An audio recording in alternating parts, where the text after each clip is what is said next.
Yeah, we're live. Cool. This is making me so nervous. Really?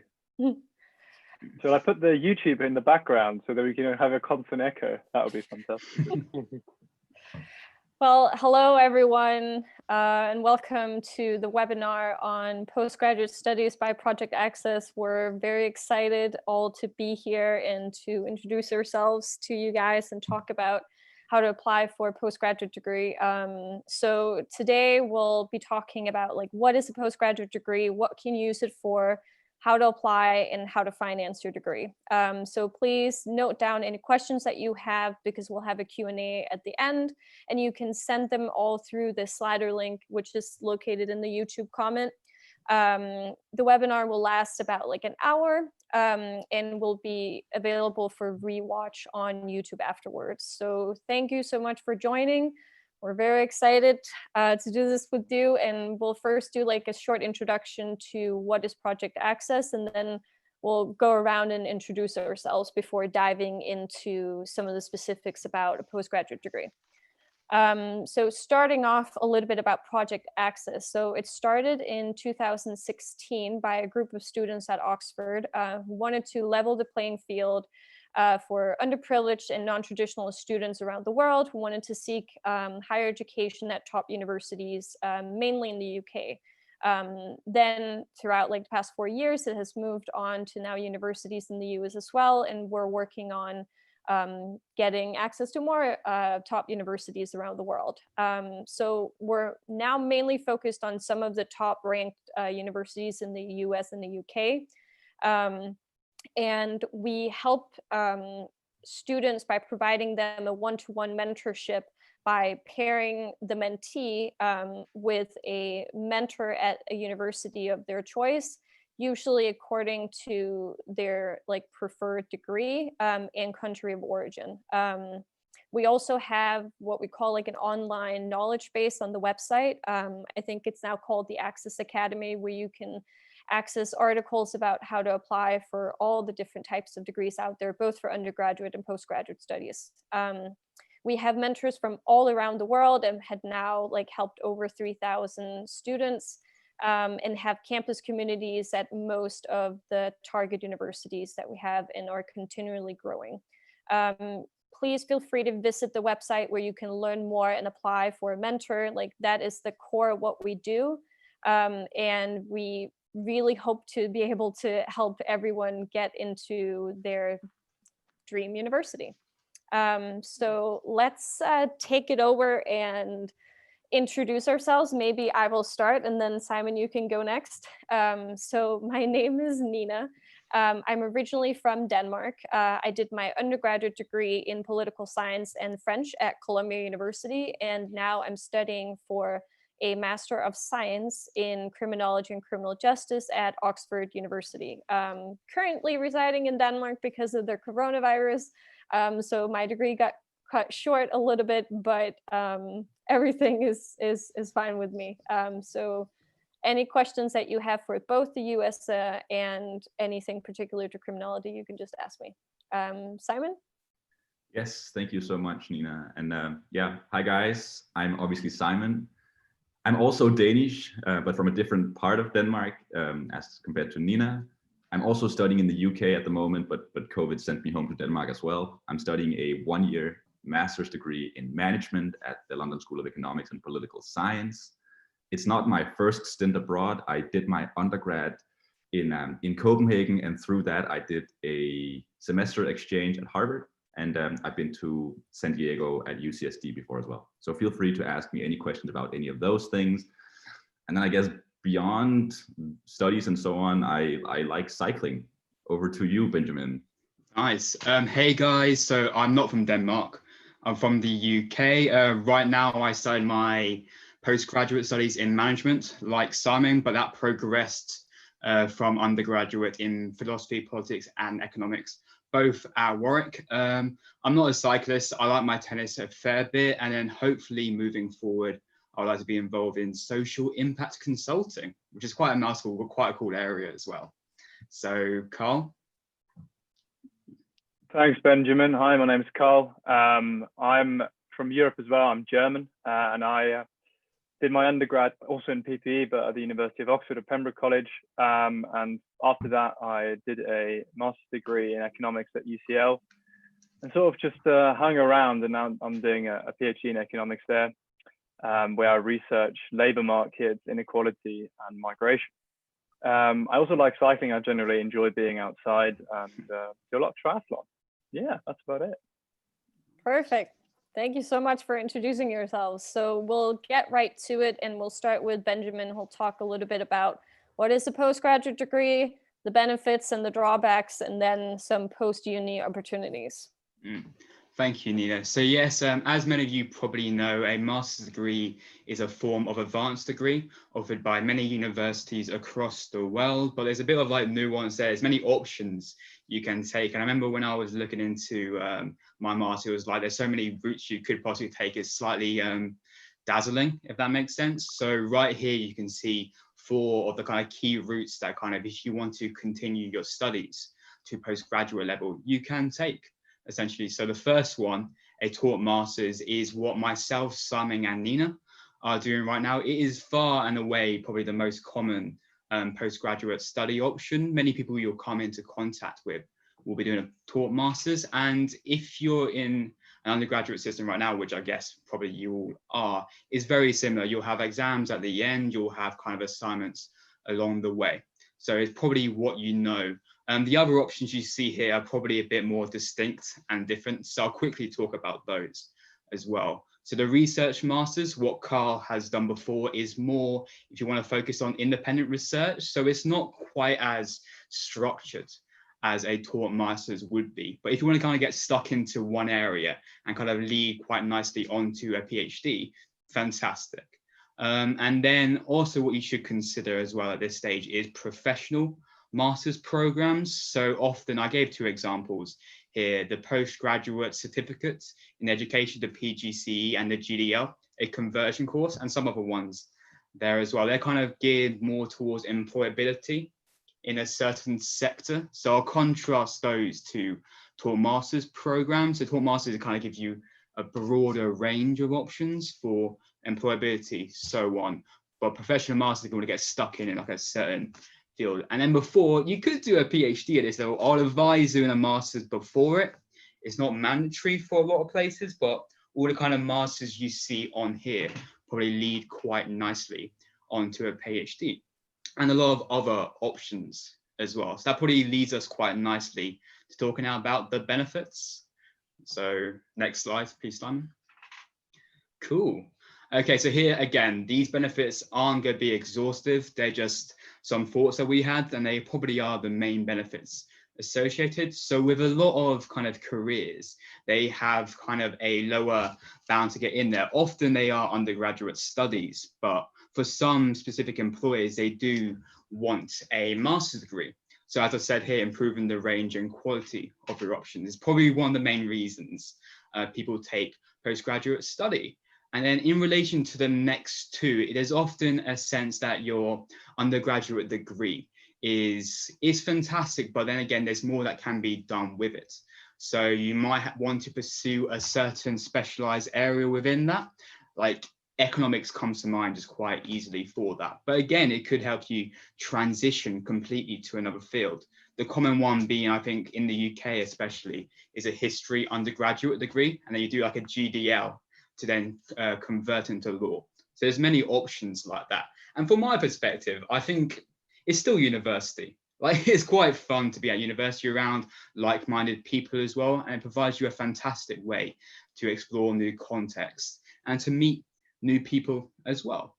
But like with anything, there's certain drawbacks associated. So I think that leads on to the next slide quite nicely. Cool. Potential costs. Like, it's really important to make this an informed decision because it is quite a weighty decision at that. The time commitment involved, no matter what option you will take, will be more substantial than your undergraduate degree. I would probably, if I was to estimate, about 15 hours per week at master's level, maybe more PhD, especially in the later years. And a big thing is what I said in the second point as well, is that you are choosing to do a postgraduate degree in place of something else. That is, it could be whatever, but it's in place of something else, be it employment, traveling, whatever. It's had to make sure that you choose postgraduate study as the right option. And finally, especially for like some business schools out there, it's quite expensive. So you had to be mindful of all these factors going forward to really make an informed decision. But I've loved postgraduate study. I think we can all say that here as well. So don't be put off by this, but make sure it's informed. So now I'll shut up and I think I'll pass over to Nina for the application process. Yeah, thank you so much. So I'll be going through some of the different components of an application process for a postgraduate degree. This varies slightly, like between degrees, like what kind of exams, standardized tests, whatever you need to take. Same with like writing samples and PhD proposals, usually for specific degrees, but we'll go through them one by one and I'll talk a little bit about what to keep in mind. So I think the first thing that you need to look at is like choosing your degree and what university that you'd like to study at. So this is about doing your research and figuring out what the different degree or university is looking for in the application, and potentially thinking about what kind of extra work you might need to do over the next year in order to fulfill the requirements. Also here, important to think about what kind of life you want at university. So thinking about like ranking, financing, the weather, city versus smaller town, or the student community. So try to like figure out some sort of list for yourself in which universities that that you think you'd like to apply for. This is also something that a mentor at Project Access can help you with. So consider applying for one of those. So next is having filled out the application on the portal. Usually the university will have their own portal as for undergrad, both in the US and the UK. Like each university will likely have their own. So important to fill that out with basic information about name, address, all that kind of stuff.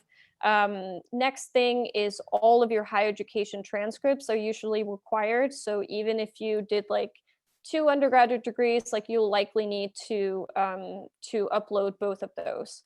Then comes a personal statement. Its range is usually between 1 to 2 pages, depending on the degree. And this is where you really want to talk about like why you want to study this degree and why you're a good fit for it.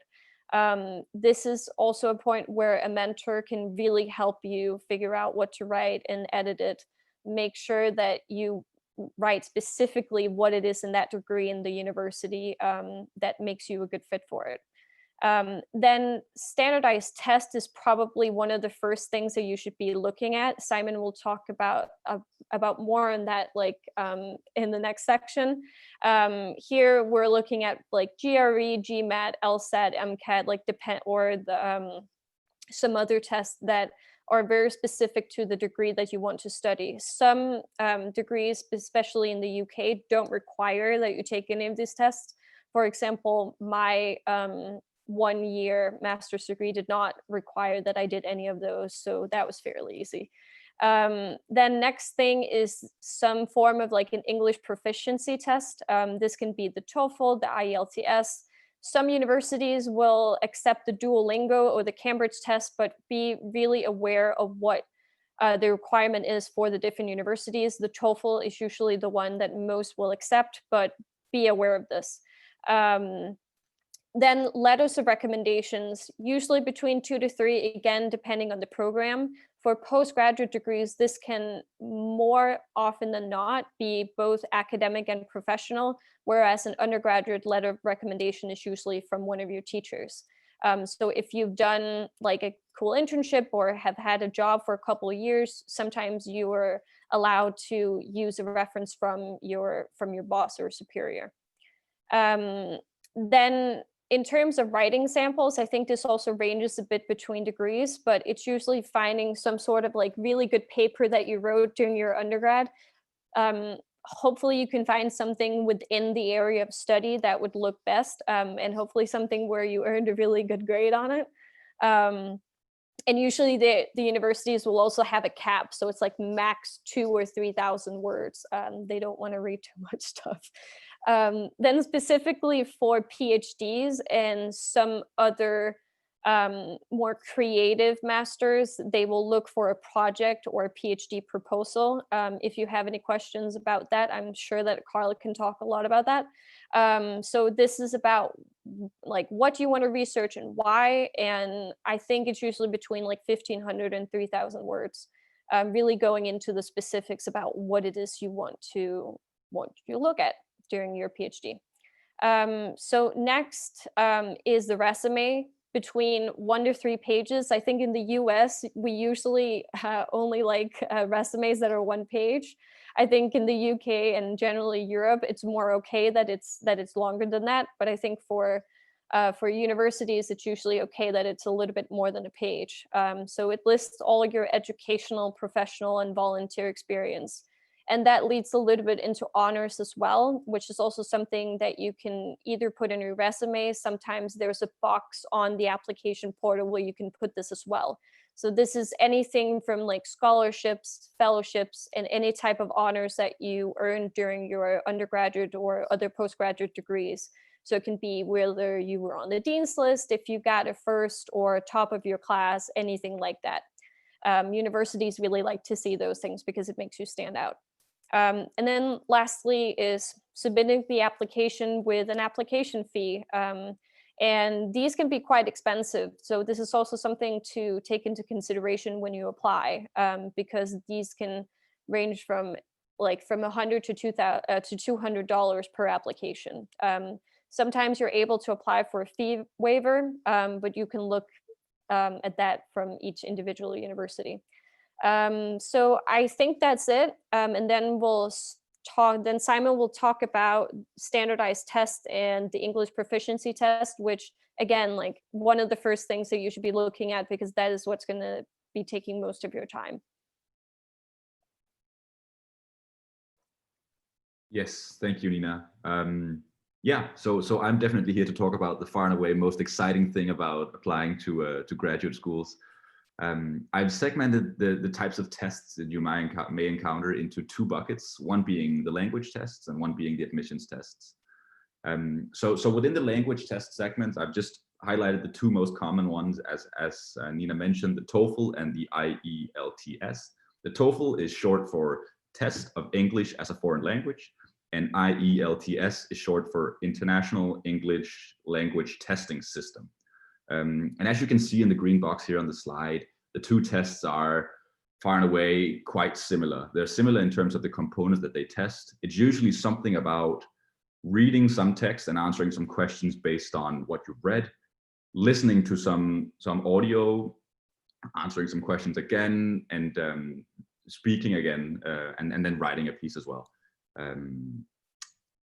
The test is only valid for 2 years, which means I took mine during my undergrad before going on exchange, which means it's not valid anymore. That's something to look out for. It's only valid for 2 years compared to the longer validity of some of the admissions tests.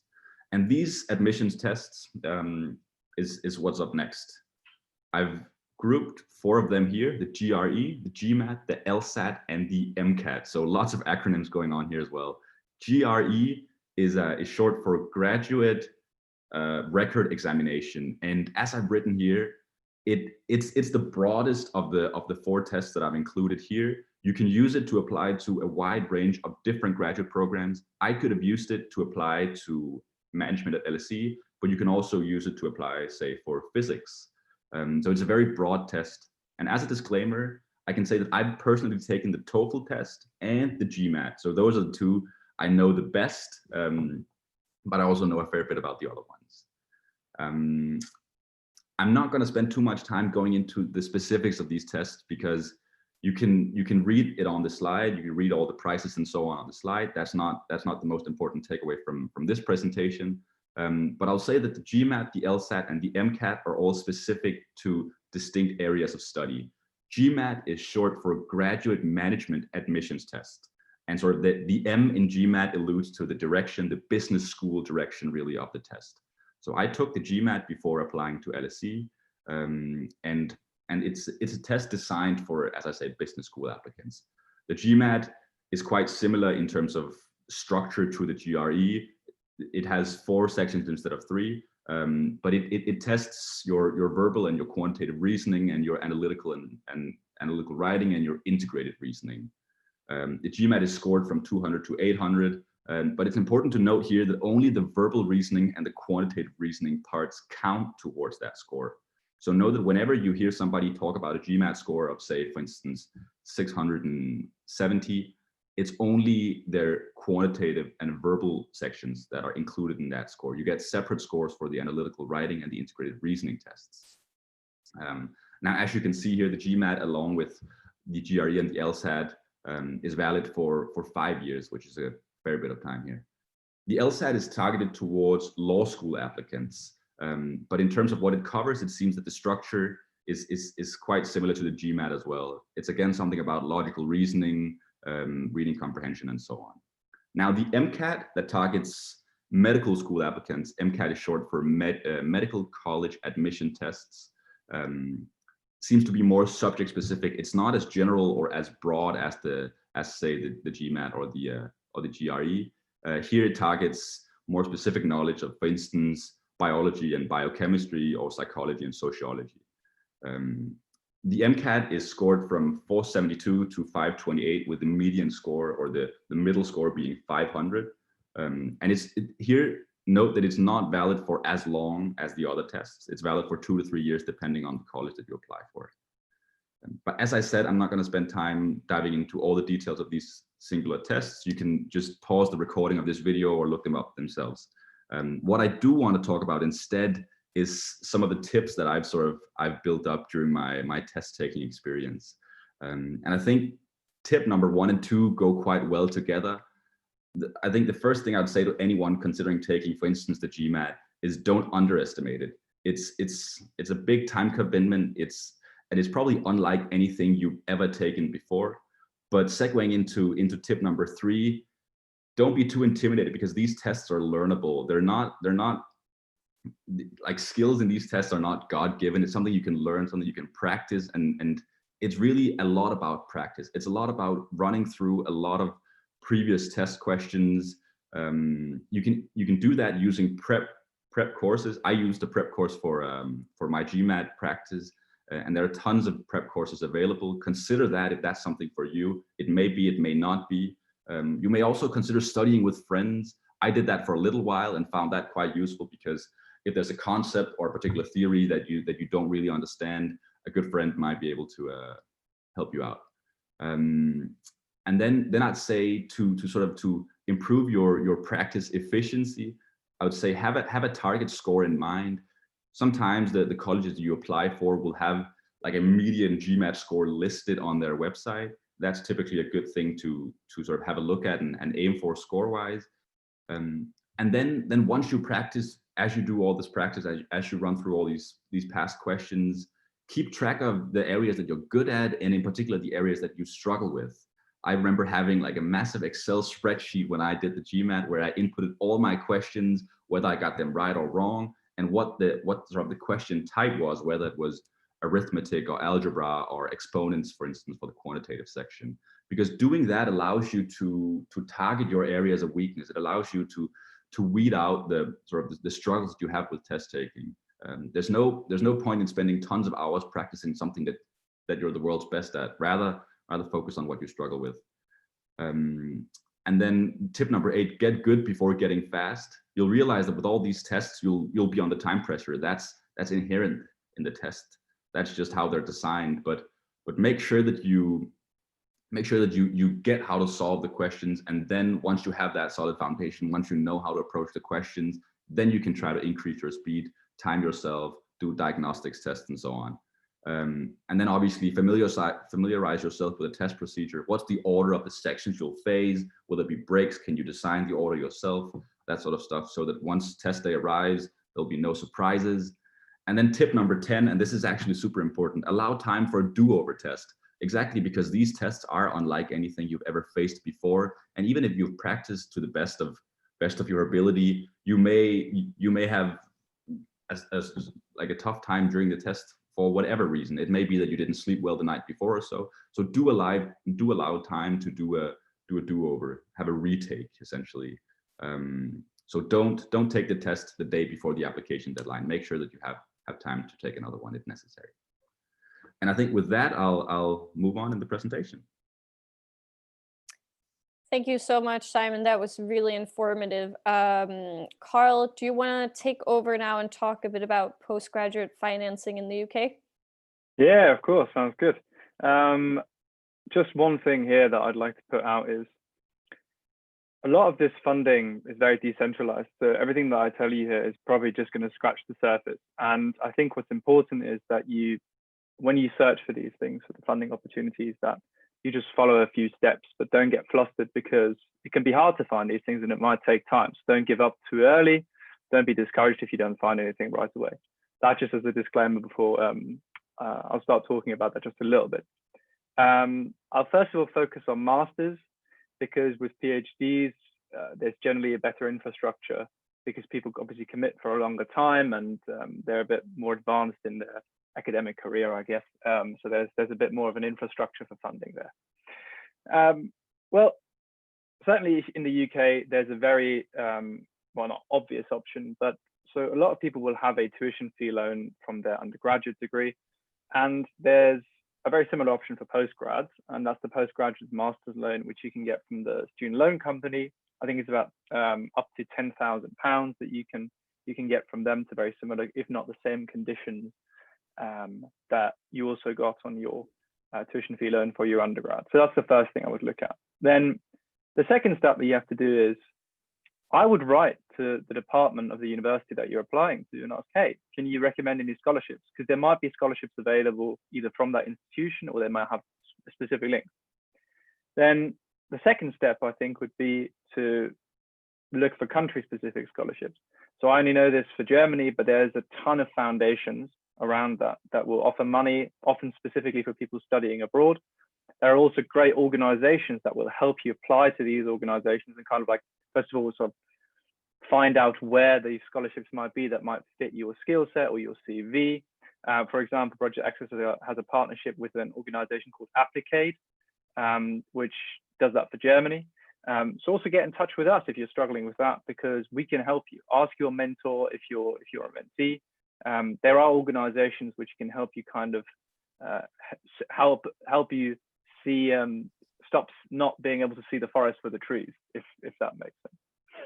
All right, so there's these two options, and kind of go through these steps. I'm also happy to answer more specific questions about that later. An option which often PhD students take up, but also master's students should, I think, think about that more, is a research assistant position, because that has two benefits. First of all, you get exposure to research if you're interested in that, and you can see whether an academic career might be for you. And even if you decide that it's not for you, you learn valuable coding skills, you learn how to handle data, that sort of stuff. And obviously it pays money, so that can be a very, very attractive option. These sorts of things are often like very word of mouth. So it's not like you go on a centralized web page where you find RA ships. It might be a matter of just asking around your department, approaching a professor to ask if they need some help with something. But don't be shy with that sort of thing, because it's not a right, but it's very much up to you to ask these things. And I don't think anyone will be offended if you do. If anything, they'll find it very encouraging of work. Moving on to PhD specific things, I've put here on the slide that most universities offer some sort of scholarship or bursary for PhD students. That certainly, there's a better infrastructure for that in the US. I'm sure Nina will talk about that a bit more. So certainly there's a very, very good refined system for that. It's getting a bit better in the UK, but departments will help with that for PhD funding. Again, the same logic as for master's applications applies, apart from the postgraduate master's loan, because you're no longer a master's student, I guess, unless it's an integrated master within your PhD program. Another option is teaching, and that's something that's very obvious to people when they're a PhD student, because it's kind of expected. Some people even have to teach if they're enrolled in a PhD program, and it's great fun, and it pays relatively well and helps you pay the bills. The thing that most people don't realize is that you can teach at a university which you aren't enrolled at. So you could, so for example, so I'm at UCL, so I could approach LSE and say, hey, do you need any more teaching assistants? And they might need someone. So I'm just trying to encourage you to also think a bit outside the box, because these things are possible. It might even be possible if you're a master's student that some universities might allow you to teach and might want you to teach as well. So that might also be a possibility for you. Again, the message is, don't be too shy to ask. There's a lot of opportunities out there, and if you don't ask for them, then they won't be open to you. And obviously, sometimes that can be hard, and there can be a lot of information out there, and most of the time, it's not prepared well for you, so you can digest it easily. And that's where we and our partners like Applicate can come in and help you with that.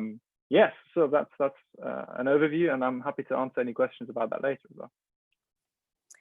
Great, thank you so much. So we'll quickly just go through a little bit about financing in the US. There's a lot of overlap between with the UK as well, but one important difference is about taking out loans. So the US is a little bit more decentralized when it comes to this. If you want to take out a loan, there's not this, especially for international students, this like one governmental office where you can apply for a student loan. So instead, usually the universities will have some sort of loan program. It could be a third-party lending program, but be wary of interest rates. Or it could be a bank, either in the US or in your home country. Important to note here, though, is that most American banks will require you to have what's called like a guarantor, which is someone who's residing either in the US or specifically in the state where you are studying, that can sign that you will pay back the money. Then some of the things that Carl also mentioned is these like teaching contracts, or you can also find a job outside university, even if it doesn't have anything to do with your degree, even though that obviously like would be the best option. There are sometimes jobs on campus available that you can take either with administrators or research. So definitely look out for that. Find friends that can help you help recommend you to wherever they work. Or the Career Center are also often an important place to go ask for stuff like that.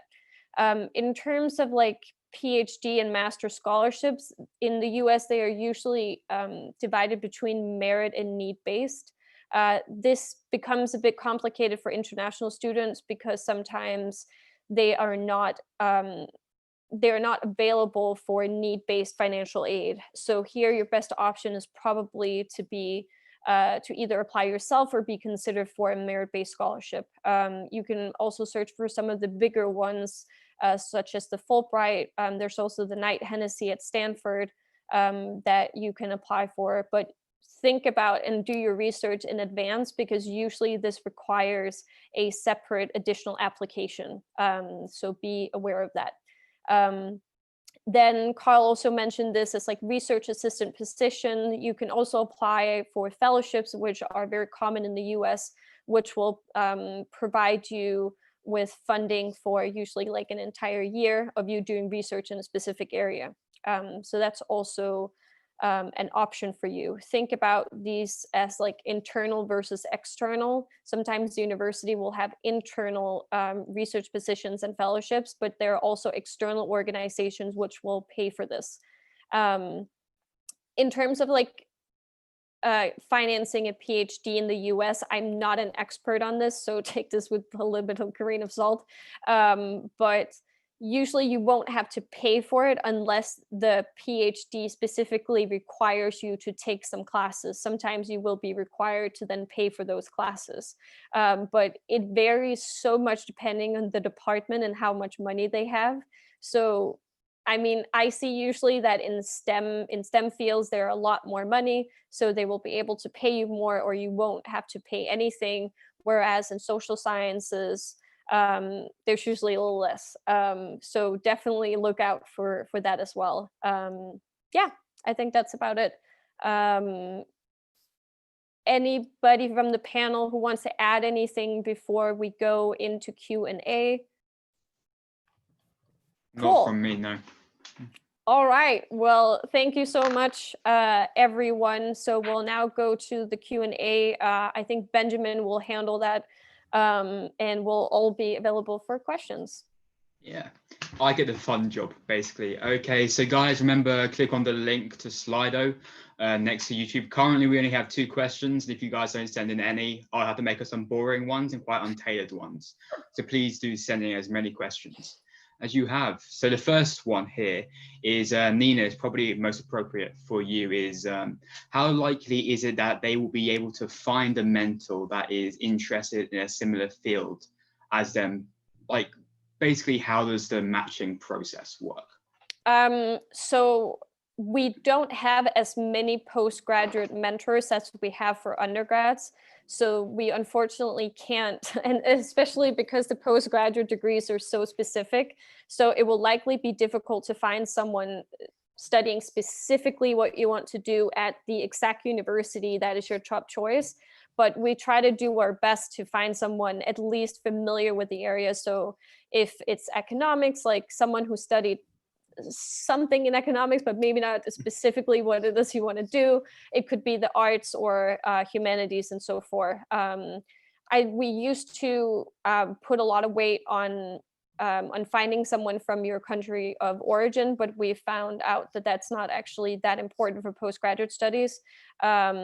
So we have a little bit more room to work with now, but I mean, we'll do our best. And if we can't find someone, maybe you can like send us an email and we'll try to like use our network to find someone specifically for you.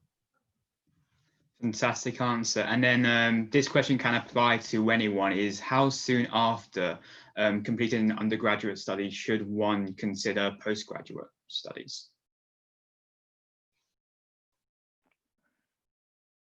Shall I? Yeah, Carl, why don't you go?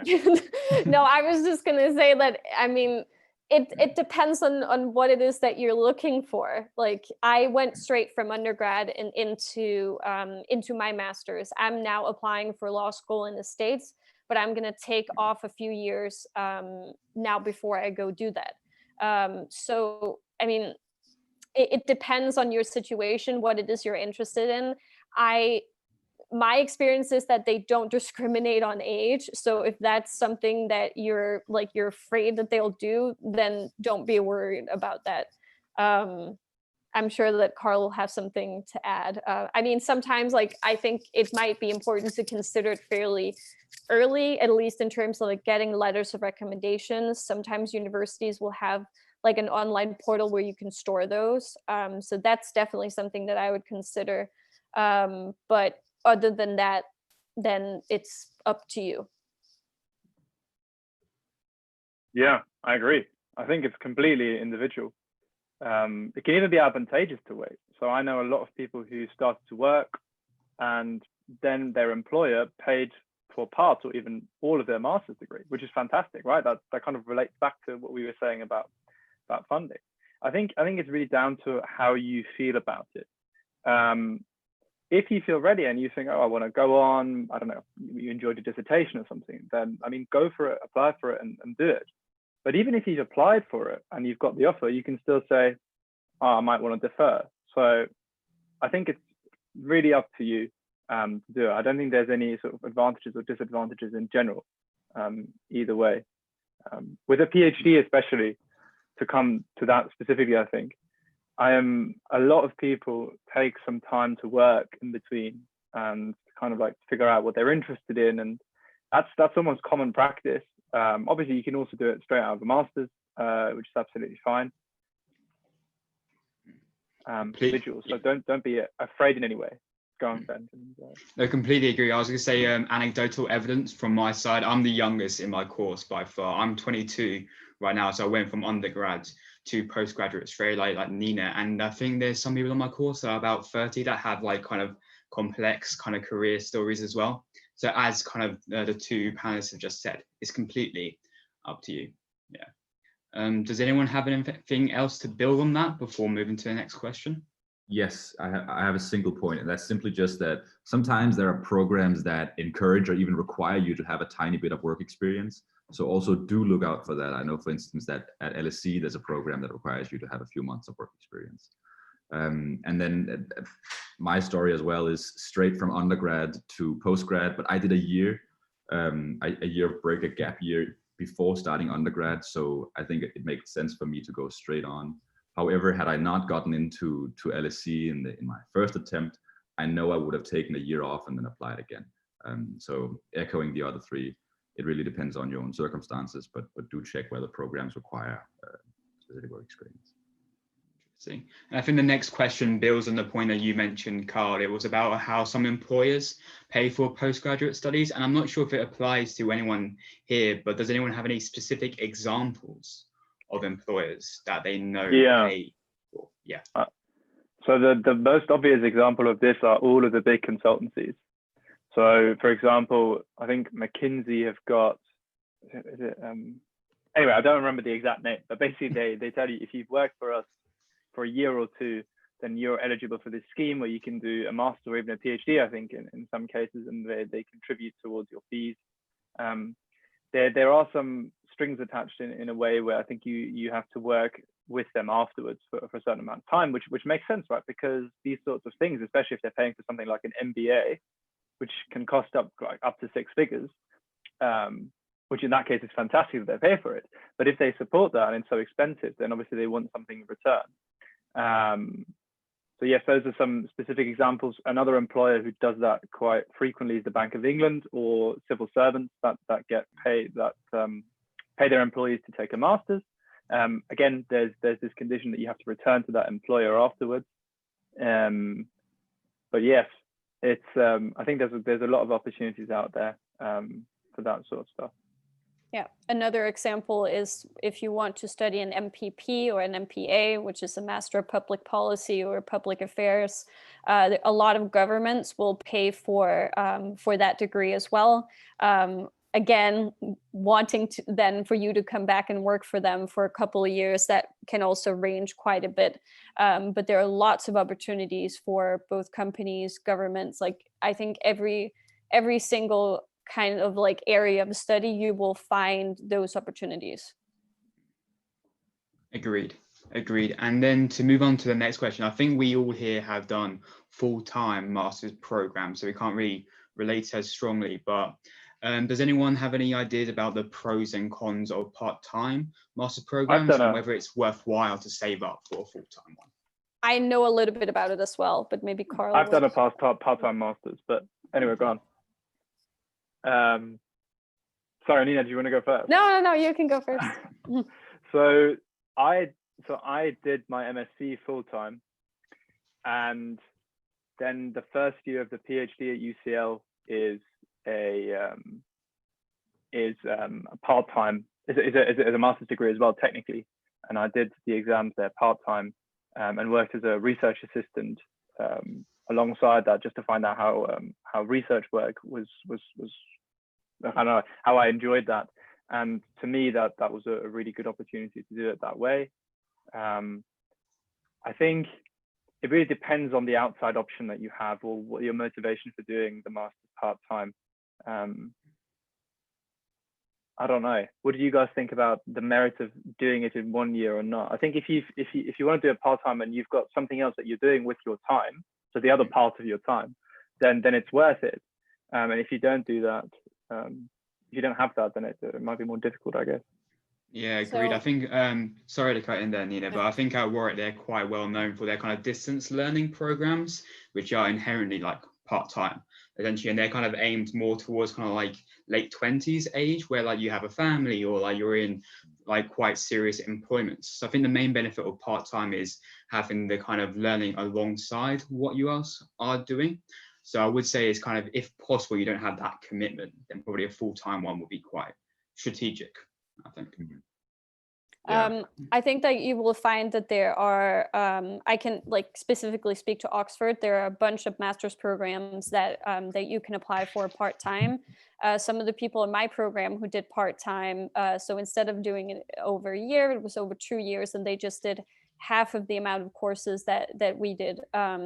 And usually they would have a sort of like a job or research position that was related to what they were studying. So for example, 2 people in my course were part of I think it was the London police. So usually it's like people who are already sort of professionals in the area, but want to build on with another like advanced degree that kind of relates to the kind of work that they're doing, or maybe they're trying to transition into a higher paying job or a job in another sector, but still related to what it is that they're doing currently. I haven't heard of that many like with families or having other jobs, but I know that that's also possible. But I think you are more likely to get accepted into part-time if it actively relates to what it is the degree is teaching you. Definitely. I think as another point here, if you're considering full-time versus part-time degrees, I would also consider the sort of the impact on social life, because as Nina says, if you basically stretch a 1-year degree across 2 years, then you're with more classmates across those 2 years, but the fact that you perhaps aren't on campus all the time may mean that you don't connect as well with the students in your class every day. So do consider that, I would imagine, without having done a part-time degree. All good answers. And before we move on, I think another benefit that could be potentially considered is that, as we discussed before, master's programs can be expensive sometimes. So part-time study may even, like for our age group, quite young, it could enable like a supplementary income for living. So if you're really passionate about pursuing further study, it might, and you really want to get into it, it might give you that option. But I would still advise probably like 1 year where you work kind of full-time and then to do the masters afterwards. Cool. Okay, next question. And guys, keep sending them in because this is the last one we have on Slido. Can the panelists quickly talk about the thesis element of the master's process and the experience of going through that? I can start with this one. I don't have a thesis, so it's been great. That's an inherent part of my degree. I don't have to write a thesis, and I think it's because the management program at LSE is quite practically geared. So I think the university realizes and appreciates that students in my class probably won't go on to do research and rather benefit more from having practical applications. However, I will have a final business project that takes a real company. I've just interviewed my company today, actually, and then you have to write a business strategy innovation report on that company. So it's not a sort of a traditional thesis or dissertation, but it's a practical business report that finalizes my degree. And quickly before we move on, so me and Simon both do the same master's program. We're both in management. I'm in the midst of writing my dissertation right now. So I think the main points I can say right now is that even courses with the same title, they can vary a lot. Like they're quite substantial differences. So it just kind of emphasizes the point to really do your research, essentially. Nina and Carl, anything to add on that note? Yeah, just specifically to mine. So we would have classes in the first 2 terms of the year, and then the last term was dedicated to writing the dissertation. It's shorter actually than the thesis that I wrote for undergrad, but we also had like much less time to do it. So it's pretty much like 6 or 8 weeks of intensive work.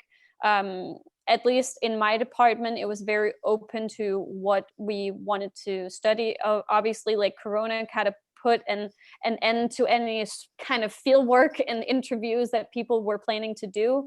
But I've at least heard that it's pretty open to what kind of study that or research that you want to do. But really consider sometimes that the master's degrees are very short. So it's not like you're going to get the whole year to do that research unless you do it on your own time. And they don't necessarily recommend that you do that. So like as Benjamin noted, it really varies greatly from masters to masters. So like look up the specific one that you want to study and see if it's something that you want to do. I found that kind of work really interesting, but also very intensive because you need to do a lot of work in very short amount of time. I mean, when I did my thesis in undergrad, I had an entire year to do it, obviously taking other classes on the side, but it gives you a little bit more time for what I would call like the essential like data collection. Yeah.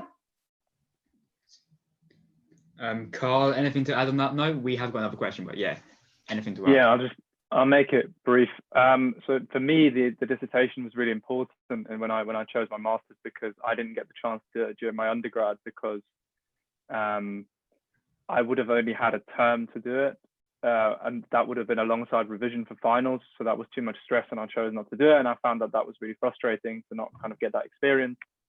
So when choosing between UCL and another university, LSE, sorry, Simon. At the LSE, you don't, it's not a 12-month program, it's a 9-month program where you also write your dissertation in the third term.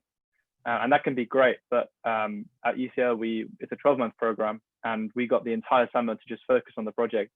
And that ultimately won me over. Some other people might prefer it the other way, but for me, that was quite important, as Nina said, to get not quite a year, but to get more time to kind of experience research and make the most of that opportunity. That was very important to me. So I guess I can just echo, it's about you, and really think about what you want, and really make sure that you take that into account. It might make sense to choose a uni because that factor is really important to you, if it's a big part of the program as well. Really, really good point. And then to kind of transition to quite like a practical element right now, the question is kind of, what does the average week look like in master's study, and I guess also in PhD life as well, and the typical contact hours that can be expected? I mean, like, it varies again so much depending on the degree. I can like start by comparing me and my roommate. She at Oxford, she did the MPP, and they were basically at school like from 8 in the morning until at least 5 or 6, and then they would sit and do their homework. Whereas even though I had 4 classes, I might have like 2 hours a week per class, and then about like 400 pages of reading per class. So most of my time was spent either at home on my desk or in the library reading, and then writing papers. So it depends a lot, but I think the master's programs, which have a lot more contact hours, where you do more workshop-based or project-based, you will likely have less reading and less writing assignments, or they will be much shorter. My friend also didn't have exams or papers that she needed to submit at the end of the first 2 terms. So she had more assignments like spread out. So like that varies so much. Yeah, I completely agree with that. For me, my contact hours from undergraduate to master's didn't really vary too much, but the level of independent study that was required to do a master's degree to like a good level that I was happy with, that is more required. And that's the big transition for me anyway, to master's study. Yeah, same experience here. I think on average, perhaps between 3 and 4 contact hours per day, which is actually more than I had in my undergrad, but my undergrad was also quite low in contact hours. Again, echoing what Nina said before, I think given the fact that the management degree at LSE is quite practical, I didn't have loads of readings, definitely not 400 pages, and nothing like that, but tons of case studies, tons of seminars with problem sets and in-class exercises. So plenty of that, but again, I think that's a product of the practical angle. Agreed. Yeah, add on that note, Carl? Yeah, go for it. I guess I can add sort of like, I mean, the question also asked about how much time you spend working as a PhD student, or was it specifically about contact hours? Because it was contact hours of what they was requiring about. Yeah. We don't have that many contact hours. I guess this really depends on your field and who your supervisor is, which sort of like presentations you go to. A lot of variation in that, depending on your program and how you work as a person as well. Because the PhD is obviously very individual, so some people work very, very well on their own. I'm not like that, so I like to spend a lot of time at university and almost treat it as a bit of an office where I can work with other people, because I find that quite enjoyable. I'm really missing that at the moment with Corona. The working from home vibe is not me, I have to say. But yeah, so this is quite variable, and for my master's, it was a comparatively similar, it was a comparable amount of contact hours to my undergrad, so similar to what Simon said in amount of hours. Yeah. Nice. I would say, guys, we're roughly about like 10 minutes left. So, actually, I was about to say that I'll have to move on to my questions. We got one in specifically for you, Carl. How much do you get? Right, so I have to read this quickly. So how much kind of choice do you get in who you teach and the required teaching element and your kind of broader experience around that component? That's a very comprehensive. I can only answer specifically with respect to UCL. The way that it's done at UCL is every year over the summer they ask whether you want to teach full-time or part-time, which then determines how many hours you teach. And that's roughly like one class sort of.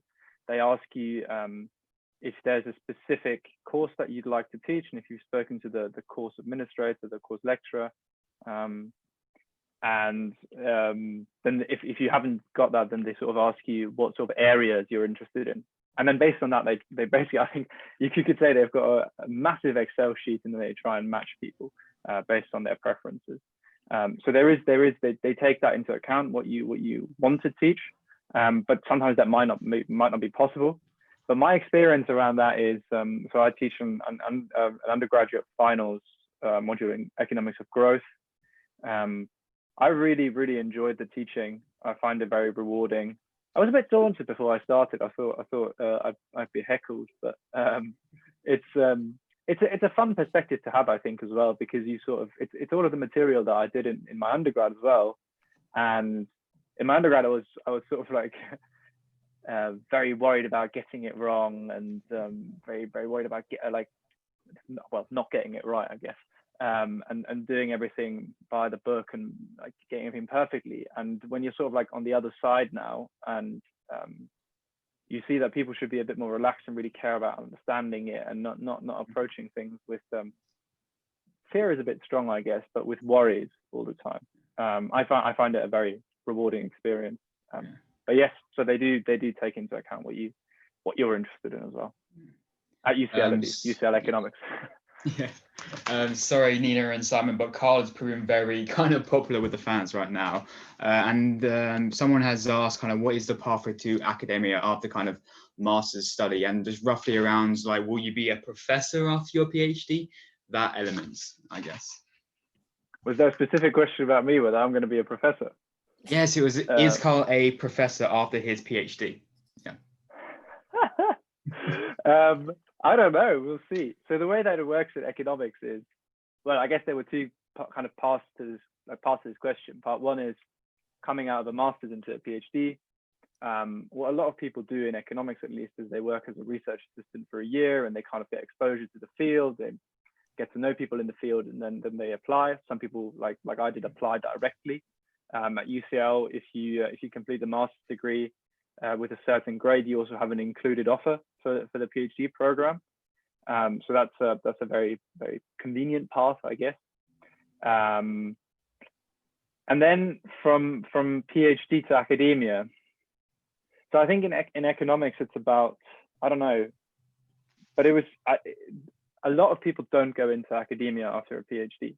But if you do decide to go into a PhD in economics, there's something called the economics job market, where if you finished your thesis, your dissertation, then you have a job market paper which you present at this massive convention in the States, and then you speak to different universities and you see if they want to hire you. That's the way it goes.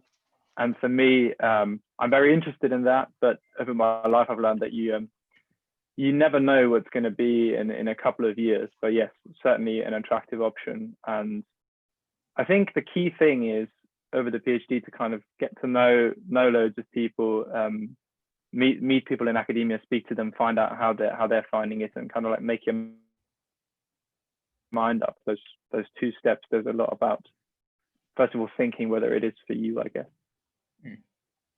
Yeah, really good. Because we're out of questions and like we're getting close in time, I think there's this one, I think that'll be quite helpful right now is kind of talk about the panelists' personal experiences, like why exactly was the program you are on or have been on, why did you choose that? Why the place? Kind of more kind of personal experiences. And I guess, Nina, if you're there, could you start us off with that?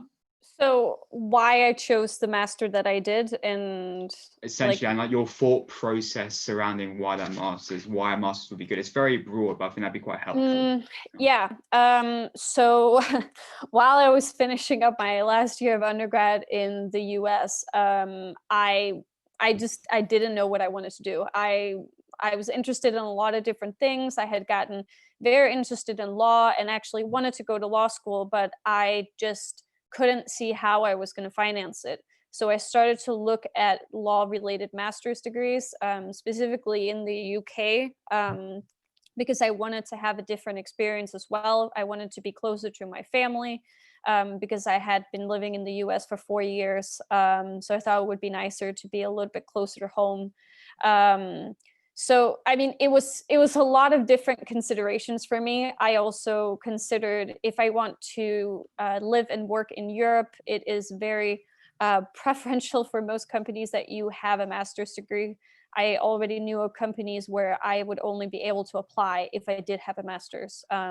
So I didn't actually think a lot about the specific master in terms of like where it would lead me. I just chose something that I was really passionate about. And I thought, well, I'll have a master's degree. It's not going to hurt me if I eventually apply to law school, but I'll have like a really good time. And I mean, like, it can't hurt. Simon, do you want to go next? Yes, absolutely. So why did I choose management? That's a good question. I think what appealed to me from management was the broad toolbox you develop.